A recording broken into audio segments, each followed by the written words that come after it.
श्री दुर्गा सप्तशती पाठ 7वां अध्याय। किसी भी विशेष कामना की पूर्ति के लिए 7वां अध्याय सर्वोत्तम है। अगर सच्चे और निर्मल दिल से माँ की पूजा की जाती है और 7वें अध्याय का पाठ किया जाता है तो व्यक्ति की कामना पूर्ति अवश्य होती है। ध्यानम। मैं मातंगी देवी का ध्यान करता हूँ। वे रत्नमय सिंहासन पर बैठकर पढ़ते हुए तोते का मधुर शब्द सुन रही हैं।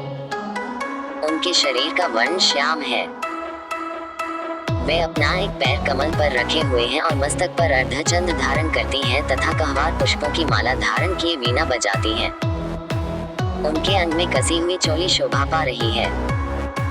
वे लाल रंग की साड़ी पहने हाथ में शंखमय पात्र लिए हुए हैं। उनके वदन पर मधु का हल्का हल्का प्रभाव जान पड़ता है और ललाट में बेनी शोभा दे रही है। ऋषि कहते हैं, तदनंतर शुंभ की आज्ञा पाकर वे चंडमुंड आदि दैत्य चतुरंगिनी सेना के साथ अस्त्र शस्त्रों से सुसज्जित हो चल दिए। फिर गिरिराज हिमालय के सुवर्णमय ऊंचे शिखर पर पहुंचकर उन्होंने सिंह पर बैठी देवी को देखा। वे मन मन मुस्कुरा रही थी। उन्हें देखकर दैत्य लोग तत्परता से पकड़ने का उद्योग करने लगे। किसी ने धनुष तान लिया, किसी ने तलवार संभाली और कुछ लोग देवी के पास आकर खड़े हो गए। तब अंबिका ने उन शत्रुओं के प्रति बड़ा क्रोध किया। उस समय क्रोध के कारण उनका मुख काला पड़ गया, ललाट में भौहें टेढ़ी हो गईं और वहां से तुरंत विकराल मुखी काली प्रकट हुई, जो तलवार और पाश लिए हुए थी। वे विचित्र खटवांग धारण किए और चीते के चर्म की साड़ी पहने नर मुंडों की माला से विभूषित थी। उनके शरीर का मांस सूख गया था, केवल हड्डियों का ढांचा था, जिससे वे अत्यंत भयंकर जान पड़ती थी। उनका मुख बहुत विशाल था, जीभ लबल पाने के कारण वे और भी डरावनी प्रतीत होती थी। उनकी आंखें भीतर को धंसी हुई और कुछ लाल थी।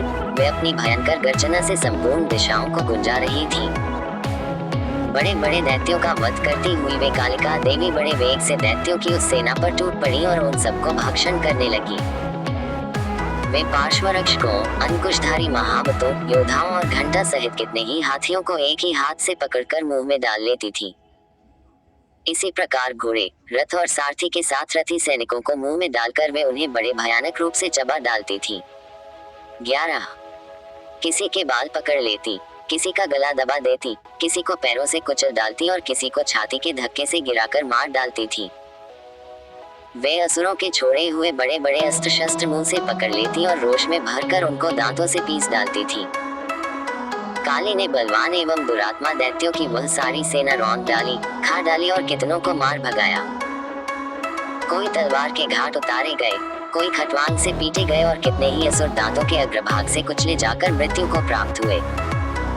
इस प्रकार देवी ने असुरों की उस सारी सेना को क्षण भर में मार गिराया। ये देख चंड उन अत्यंत भयानक काली देवी की ओर दौड़ा तथा महादैत्य मुंड ने भी अत्यंत भयंकर बाणों की वर्षा से तथा हजारों बार चलाए हुए चक्रों से उन भयानक नेत्रों वाली देवी को आच्छादित कर दिया। 17 वे अनेकों चक्र देवी के मुख में समाते हुए ऐसे जान पड़े, मानो सूर्य के बहुतेरे मंडल बादलों के उदर में प्रवेश कर रहे हो। तब भयंकर गर्जना करने वाली काली ने अत्यंत रोष में भरकर विकट अट्टहास किया।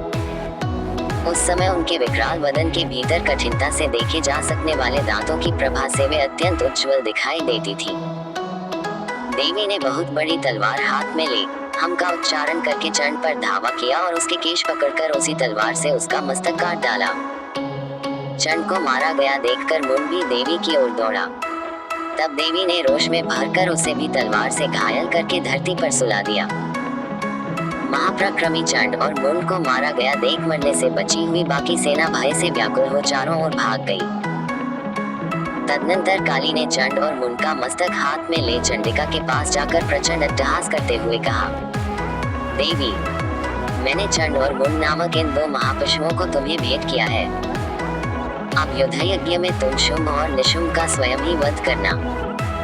ऋषि कहते हैं, वहां लाए हुए उन चंड मुंड नामक महादैत्यों को देखकर कल्याणमयी चंडी ने काली से मधुर वाणी में कहा, देवी, तुम चंड और मुंड को लेकर मेरे पास आई हो, इसलिए संसार में चामुंडा के नाम से तुम्हारी ख्याति होगी।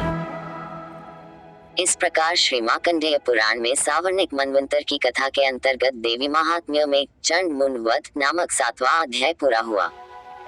जय मां दुर्गा। जय शंकर।